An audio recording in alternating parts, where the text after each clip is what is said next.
We've had the best days, the brightest nights, and it's all, I think, a culmination of what we went through. I worked as a bar back, as a busser, as a bartender, as a server. That really molded a lot of who I became, because every minute you're meeting somebody new and they're having a crappy day, they're having a good day, whatever it is. So you got to be able to adapt. You always got to keep a relatively happy face on and just deal with a lot of people from front of house to back of house. And I'll never forget those 6-7 years I worked. It really molded who I am. Life isn't easy.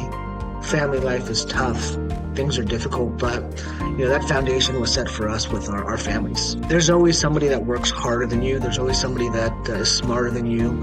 And if you want to top them, if you want to get better and bigger than them or more successful or whatever your metrics is for success, there's somebody out there. And for me, that's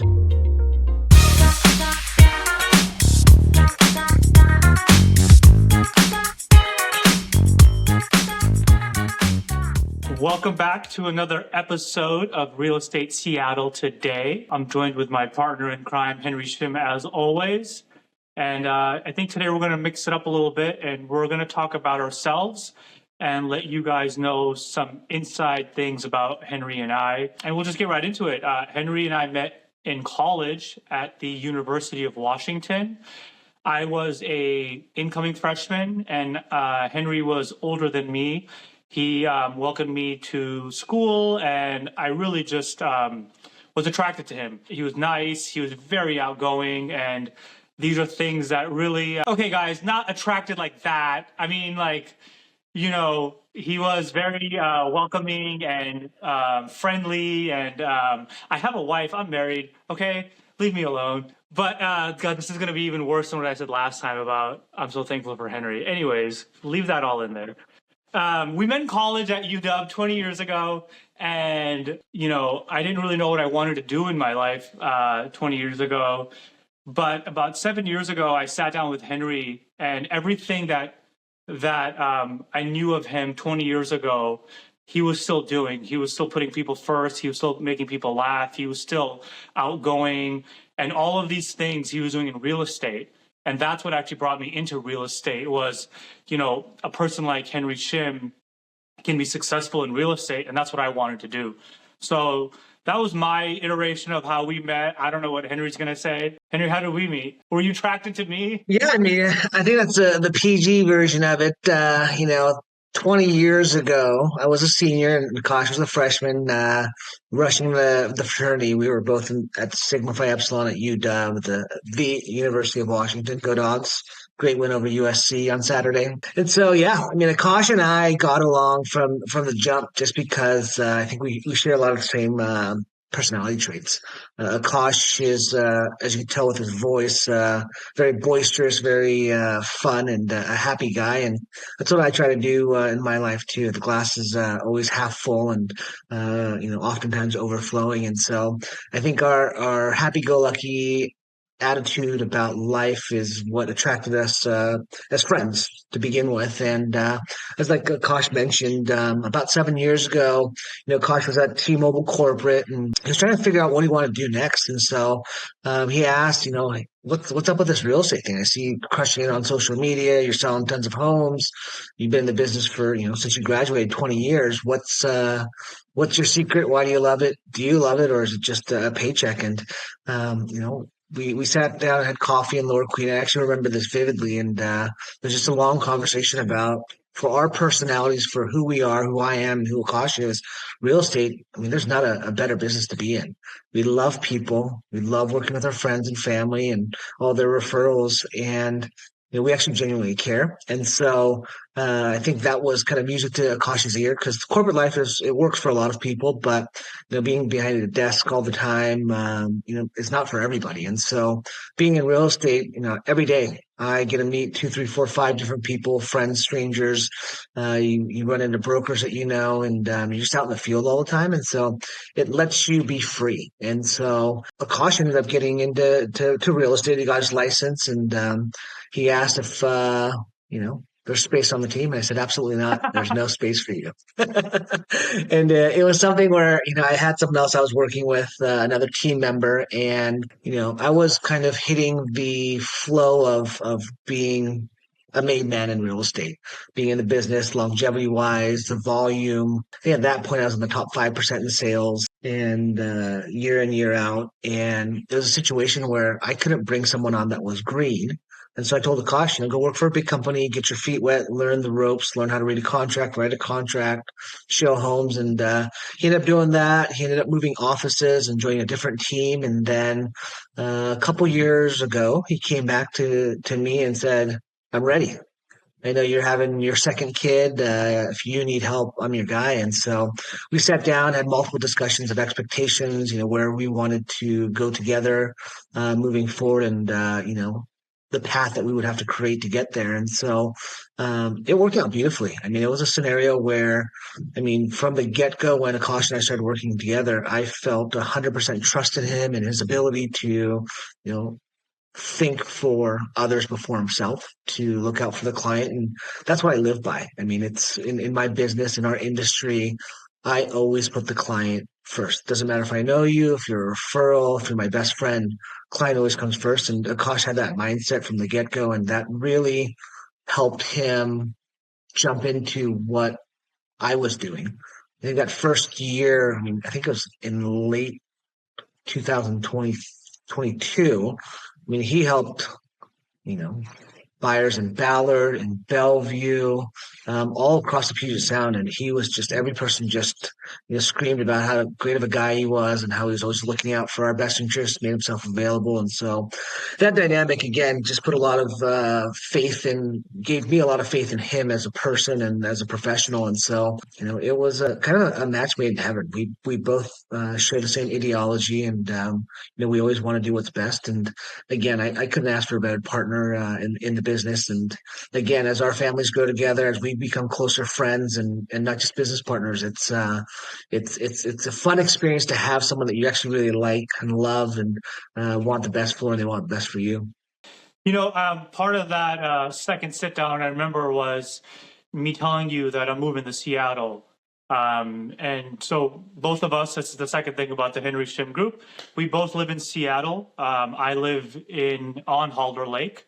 It's by Northgate. I live on a lake. I'm just very blessed to have that situation. And Henry lives on the south slope of Queen Anne.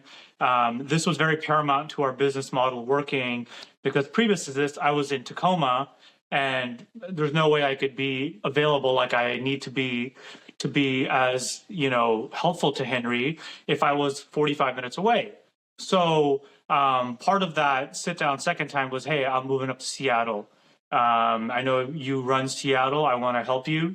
And I've lived in Seattle previously during college in Green Lake and Queen Anne. And I know Henry's lived in Seattle forever, basically, right? Have you lived anywhere else besides Seattle? I know you went to high school around here, but you're like Seattle to the core. Yeah, I grew up north in a small city called Briar, and went to Briar Terrace Middle School and Mount Lake Terrace High School. But after I graduated high school, joined the Greek system, the fraternity, and I've been in Seattle since. So I think 24 plus years now in Seattle, and again lived in the U District for college, and then South Lake Union right after college, and then Queen Anne condo, and then this home now in Queen Anne. So yeah, basically the in city Seattle guy. I live, breathe, love Seattle, and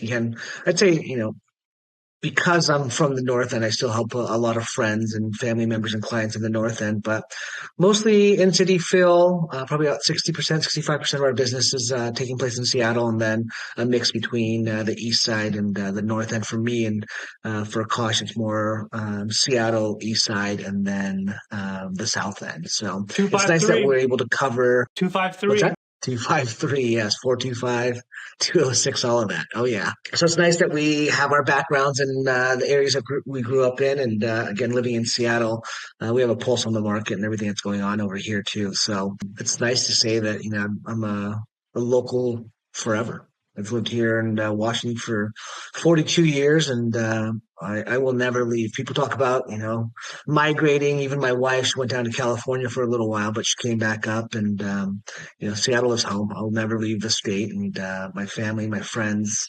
business, kids, all that stuff is fully based right here in the state. Yeah, that's a third thing. Man, your segues are just like, eh. That's a third thing that you need to know about the Henry Shim Group is we both have kids under the age of 5, and we're raising them in Seattle. And as you can see, I am literally in the nursery, which used to be my office. But, now I'm mobile. I kind of go from the dining room table to the bed to the garage. I just had my first kid. My daughter, Ajuni, was born October 24th. So she's like 12 days old right now. And I want to thank her for letting me use her room. Thank you. We kind of vibed on is being a little bit older and having young kids. Henry's been paramount in helping me be a successful first-time dad. Him and his wife Julia have just been amazing to me and my wife Amy. And I kind of saw his blueprint, and I was like, well, you're having kids, I can have kids. And it's just been very, very helpful. And I'll let Henry talk about his beautiful kids. Yeah, so I've got 3.5-year-old Theo and a 1.5-year-old in Edith, and they are everything to me. I always thought I'd be married at 26, have kids right afterwards. I was 39 when I had Theo, and almost 41 when I had Edie, and it's being a little older. You're like, oh, this is going to be tough. And I mean, don't get me wrong. I think parenthood at any point is tough, but the joy and the energy and the life they bring into my heart and my mind and my soul is what keeps me going. It's obviously been a transition. I know Akash is going through that now, but they help me to become more efficient because I have to be present in their lives. That's such a paramount thing for me is to be a parent that's there that they can talk to, they can eat dinner with, play on the weekends, and again, that's part of our client base too. I mean, that's kind of a random transition there, but people have shown so much grace to me, and I know they're showing grace to Akash because again, we work for ourselves. We're independent contractors. We don't have a salary or health benefits, anything like that. So we're working for ourselves, and again, our clients have been so good to us to just give us the space to not only be their professional by their side, but also to still have a normal life and to raise a family and to be present in our wives' lives and our kids' lives. So yeah, I mean, I just I don't want to rub my eye right now because I tear up just thinking about my kids because they truly are everything to me and everything that I know Akash and I do are it's no longer for us or even our wives, it's for our kids. And so, you actually in the background, there's a little car ramp over here. And then I think on this side, you see part of the train over there. And so these kids run our lives Yeah. and I wouldn't have it any other way. Yeah, no, I am. You tried to warn me about sleepless nights, and I kind of just brushed it off. And now I'm like 2 a.m. alarm, 5 a.m. alarm. And I'm just like, I wake up and I'm like, let's go. And you get this like energy because if you had woken me up a month ago at 2 a.m., I would have been like, oh, but now it's like go time. And truly, I'm learning to be more efficient and just everything kind of revolves around my daughter, and I wouldn't have it any other way. And, I think a lot of that comes from, for me at least, how I was raised. This is the fourth thing that you should know about us is we're both kids of immigrants. I was actually born in India and moved here when I was 4.5, 5 years old. And my brother was born here, but I think that immigrant mentality is still kind of like hardwired into your head. My parents worked their asses off. Just at the beginning, it was odd end jobs, this and that. I know my dad was a mailman. He was a security guard. We lived in Puyallup, and he was a mailman in Ballard. I couldn't imagine that commute. And then he became a registered nurse, and my mom is a nurse, or was a nurse as well. But just the amount of work they put in, I remember every holiday, whatever, New Year's, Christmas, 4th of July, they would both work because they're like, dude, we get paid like double time, time and a half, 2.5 times sometimes. And so I'd have all of these like holiday parties where it's just me, my mom, and my brother, and my dad's working. And for me, that really made me want to take care of them. But it also instilled a work ethic that I'm very thankful for because um, I I love how they raised us, but I want to be more present. My dad was always working. My mom was working. She would work in the evenings, and so there was a lot of years where I didn't really see my dad that much. He'd be home once every 2 weeks, and by home I mean like when I was there as well. So I know that this really had an impact on me of making me want to um, be successful, want to take care of them. But now with a kid, I definitely want to make sure that I can be there all the times. And I see that in Henry also because he's got such a hard cutoff, man. It's like 4 o'clock. I'm like, all right, we'll see you in 4 or 5 hours. Right? Like as soon as that time hits, he's hanging out with the kids. And then I'll wake up in the morning and it's like email from Henry Shim, 2:30 a.m., 3:30 a.m., 4:30 a.m. And it's like that goes back to the hard work thing because we would definitely want to be there for our kids. And so I really appreciate you setting that example, Henry, because now I know why. Because I can't put my kids down. I can't. I don't want to. I'm like you said 12:45. I'm like let's beat that. I want to go hang out with her again. Yeah.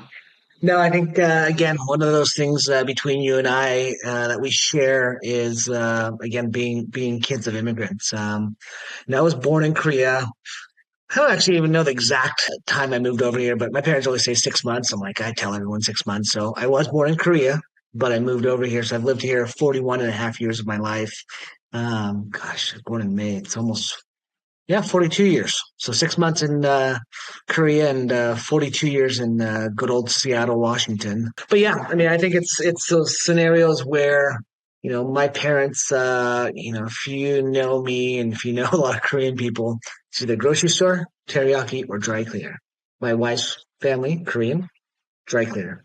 My family, we had grocery stores. And so, they would work 24/7. I mean, it was insane to see what they had to do. And, when we were younger, we didn't really maybe notice as much. They tried to be present, but again, they both worked and worked long hours. But as we grew older, middle school and high school, we really saw that my parents, their gig was to provide for us. They made sure that we had food on our plate. They made sure that we were studying and doing our homework, and a roof over our head. And that was all because of them. That was all because they would work grueling hours. They would be, you know, even if they weren't at the grocery store, they'd be at Costco or Cash and Carry or Sam's Club buying stuff for the store. They would, for a few years, my mom or my parents had a deli in downtown Seattle, and every weekend we'd go and go to Cash and Carry, Costco, and Sam's Club and buy stuff. And my mom would, give me and my brother $5, $10 to go roam downtown Seattle while she was making cookies and pastries and getting the sandwich meats cut and all these different things. And again, they worked some more, and then they worked and worked again. And it wasn't to be rich. We were never rich. We were never wealthy or had, crazy money. They worked really hard for what we had. They had a home, and again, they provided for us so well. But there were hard times, during our lifetime, and even through all of that, they persevered and they just showed us that hard work, the American dream, the work ethic can get you places. And so myself, my brother as well. I mean, we just never stopped. I mean, my brother is addicted to work. I am addicted to working. It's, if I didn't have kids and a wife, I would just work 24/7. I saw what my parents did. I would, I'd have tickets to a Seahawks game and I'd be out. And then before the kickoff, get a phone call and I would leave. I'd go to concerts before the headliner comes out and I would leave. Someone wanted to go tour houses. Someone wanted to write an offer. And again, it's that work ethic where, you know what? Tomorrow's not guaranteed. And so, in our business, the next deal may take months, weeks, years, who knows? And so it's a scenario where, I never took what I had or the opportunities that I have for granted, and it always just made me work harder because I always think, what would my parents do? What would my brother do? And so again, that immigrant mentality: work harder, smarter, faster, longer than everyone else to succeed and thrive.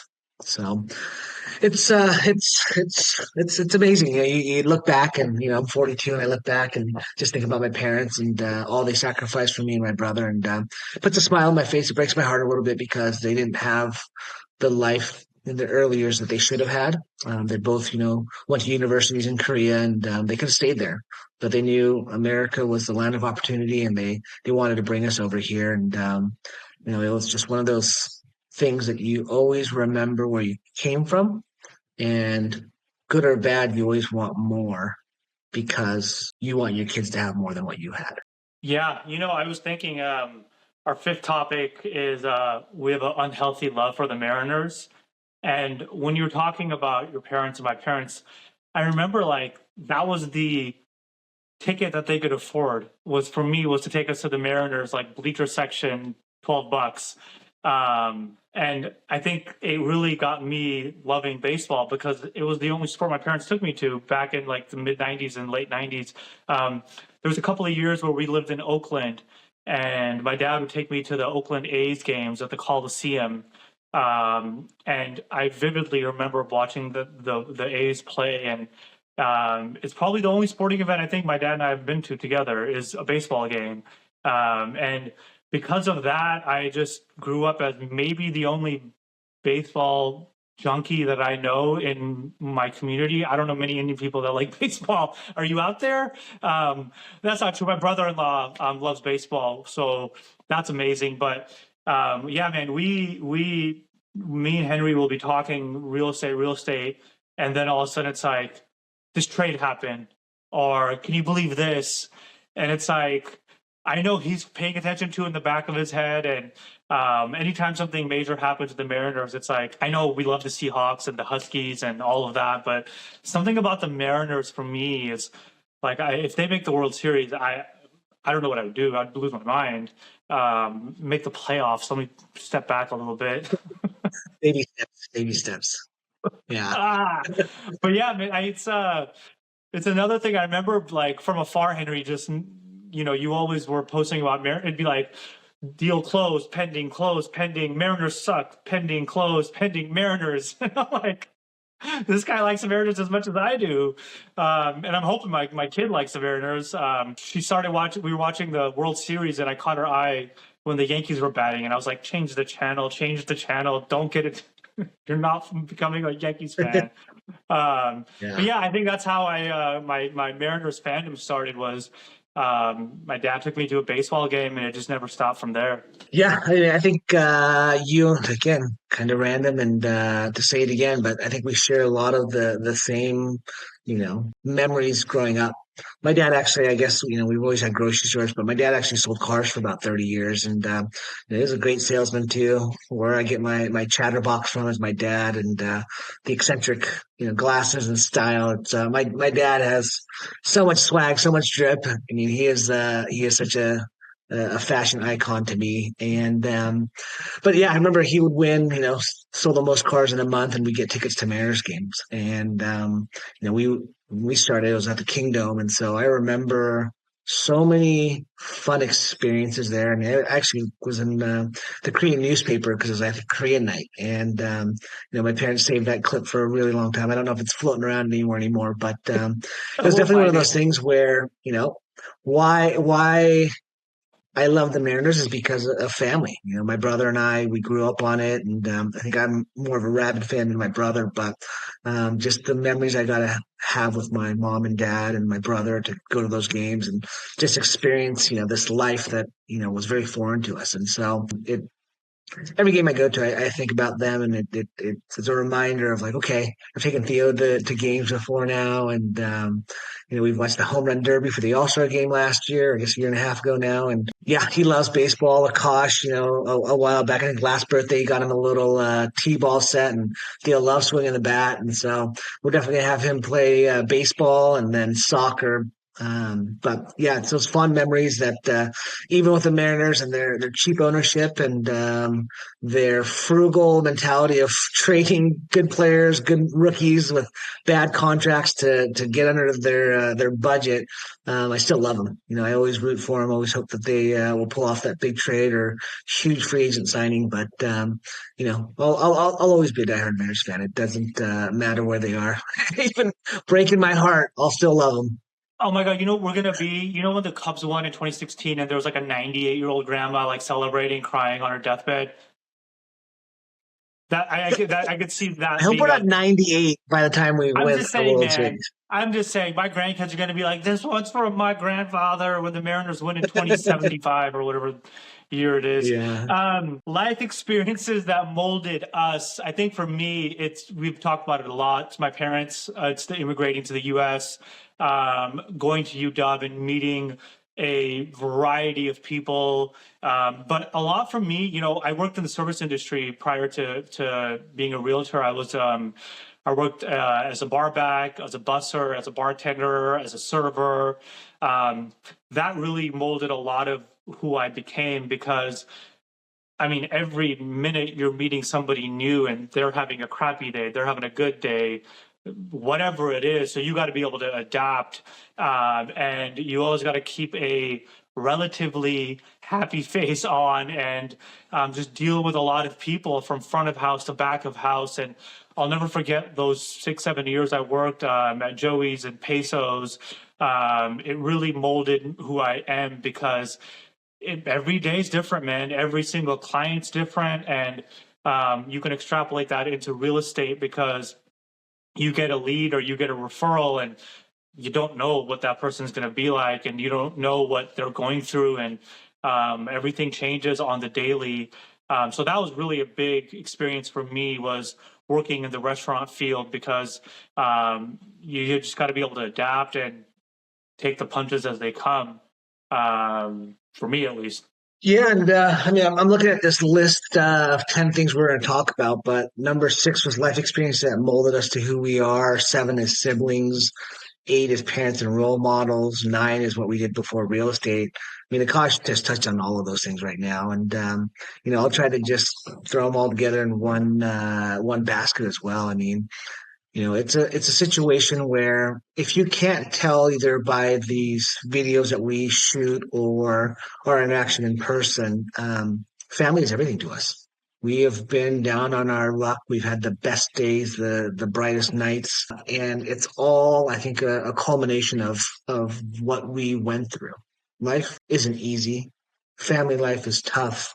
Things are difficult, but that foundation was set for us with our families. I could talk about my mom and dad for days and days and days, and I could also talk about my brother. Maybe even longer than that. You know, he's. I have this amazing love for my parents, and I respect them. I have this kind of insatiable like desire to make my brother proud. I love him dearly. I think the world of him.